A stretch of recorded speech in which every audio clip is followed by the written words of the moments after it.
வணக்கம் மக்களே. ரீசெண்டாக நாங்கள் ஒரு ஹவுஸ் கன்ஸ்ட்ரக்ஷன் பண்ணியிருந்தோம். கன்ஸ்ட்ரக்ஷன் பண்ணும்போது நாங்கள் பண்ண பிக்கெஸ்ட் மிஸ்டேக் என்னென்னா, கரெக்டான சிவில் இன்ஜினியரை சூஸ் பண்ணாமல் விட்டது தான்.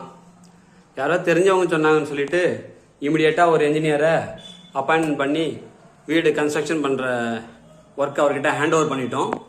அதனால் எங்களோட பண விரயமானது மட்டும் இல்லை, எங்களோட மன நிம்மதியே சுத்தமாக போயிடுச்சு.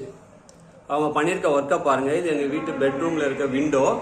இந்த விண்டோவை தப்பான ப்ரொசீஜரில் ஒரு ஒர்க்கையும் பண்ணிவிட்டு அதை ரீஒர்க்கை கூட ப்ராப்பராக பண்ணாமல் எல்லாத்தையும் மறைச்சி ஹிட்டன் பண்ணி ஹேண்ட் ஓவர் பண்ணிட்டாங்க. இந்த மாதிரி நிறைய ஒர்க்கை அவங்க தப்பு பண்ணி எங்கள்கிட்ட இன்ஃபார்ம் பண்ணாமையும் ப்ராப்பராக ரீஒர்க்கும் பண்ணாமையும் ஹிட்டன் பண்ணி மூடி மறைச்சிட்டாங்க. அது ஒன்றா இப்போ நாங்கள் யூஸ் பண்ணும் போது தான் ரிவீல் ஆகுது. இதே மிஸ்டேக்கை வேற யாரும் பண்ணாதீங்க. நியூயார்க் வீடு கட்டுற பிளான் ஏதாவது இருந்ததுன்னா சிவில் இன்ஜினியரை சூஸ் பண்றது மட்டும் கொஞ்சம் விசாரிச்சு கொஞ்சம் டைம் எடுத்து ப்ராப்பரான பர்சன் கிட்ட வீட்டை ஹேண்ட் ஓவர் பண்ணுங்க. இல்லைன்னா இதே மாதிரி பாதிப்பு ஒவ்வொருத்தருக்கும் வருவதற்கான வாய்ப்பு இருக்குது. இதே மாதிரி ஒவ்வொரு மிஸ்டேக்கையும் நாங்கள் 1 by 1 வீடியோ அப்லோட் பண்றோம். நீங்க பார்த்துட்டு